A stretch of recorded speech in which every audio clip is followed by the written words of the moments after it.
नमस्कार, मैं हूं सत्यपाल और आप देख रहे हैं CWB हिंदी न्यूज। आज चैत्र मास के शुक्ल पक्ष की तृतीया तिथि और दिन गुरुवार है। तदनुसार अंग्रेजी तारीख 11 अप्रैल सन 2024। आज यानी 11 अप्रैल को चैत्र नवरात्र का तीसरा दिन है। नवरात्रि का तीसरा दिन देवी चंद्रघटा को समर्पित है। सबसे पहले आज के मुख्य समाचार। SSC CHSL jobs update. 12वीं पास युवाओं के लिए निकली बम्पर भर्ती, फटाफट आप भी करें अप्लाई। हरियाणा में गेहूं की पहली खरीद शुरू होने से किसान खुश, प्रति क्विंटल इतना मिल रहा है भाव। PF का लाभ लेने वाले कर्मचारियों के लिए जरूरी खबर, अप्रैल से बदल दिया गया है यह बड़ा नियम। नियुक्त हुए हरियाणा SSC के नए चेयरमैन अनुराग रस्तोगी को मिला अतिरिक्त प्रभार। सरकारी नौकरी अपडेट। राजस्थान हाईकोर्ट में सिविल जज के 222 पदों पर निकली भर्ती, एज लिमिट 40 वर्ष, सैलरी 1 लाख रुपए से ज्यादा। पानीपत पहुंचे दुष्यंत चौटाला का चाचा अभय सिंह पर कटाक्ष, बोले हुए non serious politician Manohar Lal को हराने के लिए JJP खड़ी करेगी मजबूत प्रत्याशी। हरियाणा में BJP उम्मीदवारों के खुले विरोध से असहमत दीपेंद्र हुड्डा बोले, वोट मांगना उनका लोकतांत्रिक अधिकार, गरिमा का उल्लंघन न करें। पतंजलि विज्ञापन केस में रामदेव बालकृष्ण का माफीनामा खारिज, सुप्रीम कोर्ट ने कहा जानबूझकर हमारे आदेश की अवमानना की है, कार्रवाई के लिए तैयार रहें। सरकारी नौकरी अपडेट। IBPS में 7000 से ज्यादा वैकेंसी, लास्ट डेट 12 अप्रैल।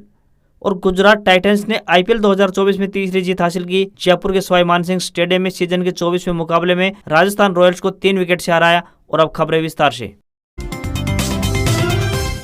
हरियाणा में मौसम का मिजाज फिर से बदलने की संभावना है। मौसम विभाग ने अपने ताजा पूर्वानुमान में बरसात की संभावना जताई है। अगर बरसात होती है तो किसानों के लिए काफी समस्या हो सकती है। दरअसल मौजूदा समय में गेहूं की कटाई जोरों पर है और लगभग सभी किसान गेहूं की कटाई में व्यस्त हैं। मौसम विभाग ने जानकारी दी है कि हरियाणा में लगातार 2 पश्चिमी विक्षोभों के आंशिक प्रभाव के कारण 15 अप्रैल तक मौसम आमतौर पर परिवर्तनशील रहने की संभावना है। इस दौरान 12 अप्रैल तक आसमान में आंशिक रूप से बादल छाए रहने और रुक रुक कर हवाएं चलने के आसार जताए गए हैं। 12 अप्रैल से 16 अप्रैल के बीच राजस्थान, पंजाब, हरियाणा, दिल्ली, मध्य प्रदेश सहित उत्तरी भारत में तेज आंधी, बारिश व ओलावृष्टि की प्रबल संभावना है। कुछ स्थानों पर तो जबरदस्त ओलावृष्टि व तूफान बारिश की संभावना जताई गई है। कर्मचारी चयन आयोग यानी SSC की तरफ से कॉमन हायर सेकेंडरी लेवल यानी CHSL के विभिन्न पदों पर भर्ती के लिए एक अधिसूचना जारी कर दी गई है। जो भी उम्मीदवार इन पदों के लिए योग्य हैं, वह ऑनलाइन माध्यम से अप्लाई कर सकते हैं। आपको बता दें कि भर्ती स्थायी आधार पर की जाएंगी। महिला और पुरुष दोनों वर्गों के उम्मीदवार अपने आवेदन भेज सकते हैं। आवेदन करने की आखिरी तारीख 7 मई 2024 तय की गई है। इन पदों के लिए उम्मीदवार किसी भी मान्यता प्राप्त संस्थान से 12वीं पास होनी चाहिए। न्यूनतम आयु 18 वर्ष और अधिकतम आयु 27 वर्ष तय की गई है। कुल मिलाकर 3712 पदों पर भर्ती होने वाली है।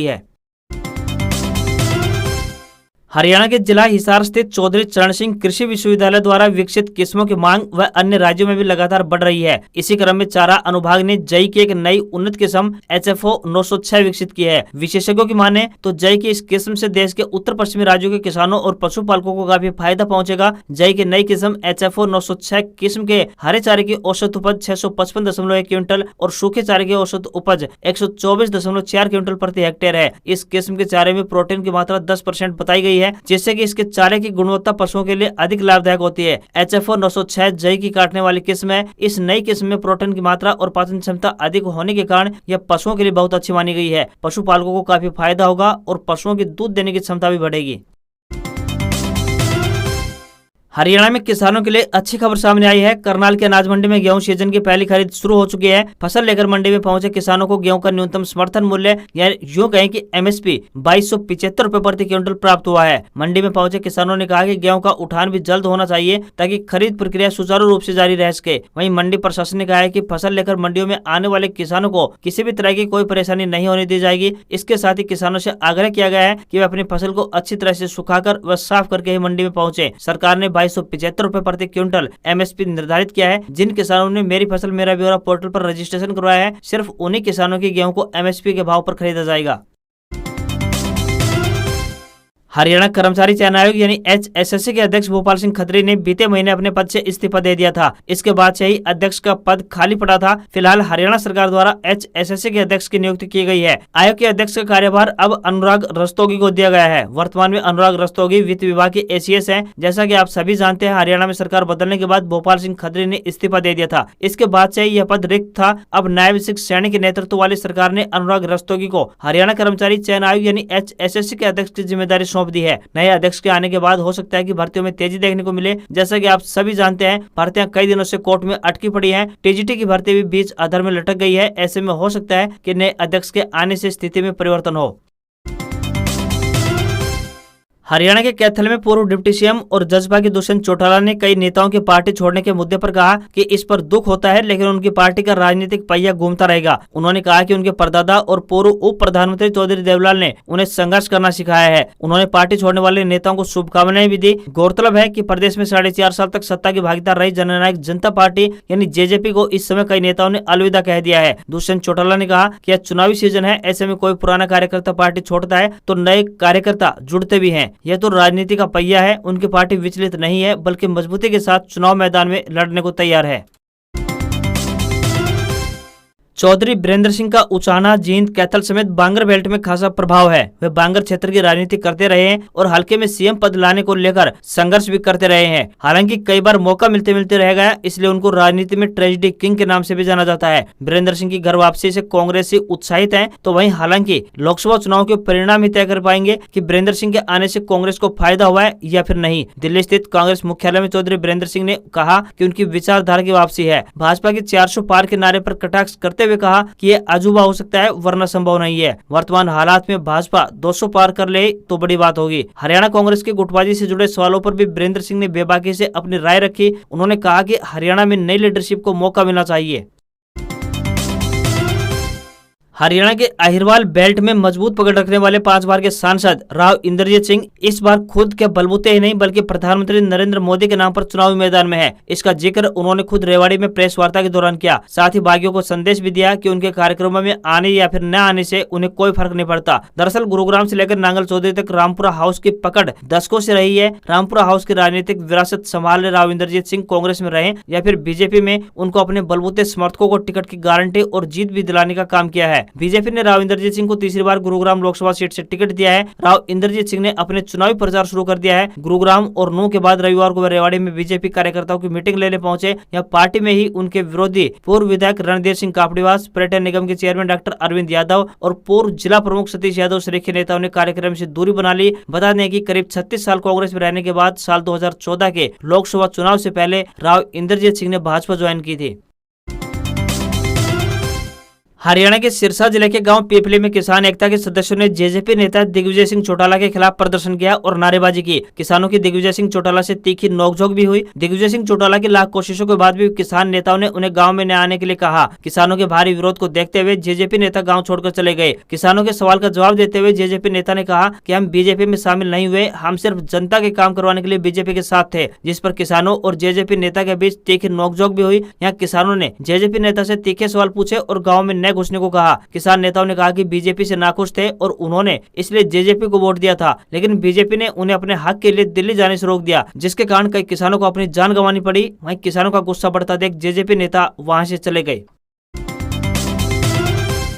देश भर में लोकसभा चुनाव का बिगुल बज चुका है। केंद्र में सत्तासीन भारतीय जनता पार्टी यानी बीजेपी ने हरियाणा में सभी 10 लोकसभा सीटों पर अपने उम्मीदवार घोषित करने के बाद सिटी ब्यूटीफुल के नाम से पहचाने जाने वाले और हरियाणा पंजाब की संयुक्त राजधानी चंडीगढ़ के लिए भी लोकसभा प्रत्याशी के नाम का ऐलान कर दिया है। पिछले 2 बार से लगातार सांसद रही किरण खेर को इस बार पार्टी ने मौका नहीं दिया है और उनकी जगह इस बार पार्टी ने 10 साल के बाद लोकल उम्मीदवार पर दांव लगाया है। आरएसएस और बीजेपी के दिग्गज नेता बलराम जी दास के बेटे संजय टंडन को चंडीगढ़ से लोकसभा उम्मीदवार घोषित किया गया है। चंडीगढ़ से लगातार 2 बार भाजपा सांसद रही अभिनेत्री किरण खेर को इस बार पार्टी ने मौका नहीं दिया। उनका ज्यादातर समय फिल्मों और सीरियलों की शूटिंग में मुंबई में ही गुजरता था। ऐसे में पार्टी ने इस बार नए और लोकल नेता को चंडीगढ़ लोकसभा क्षेत्र के लिए अपना प्रत्याशी घोषित किया है।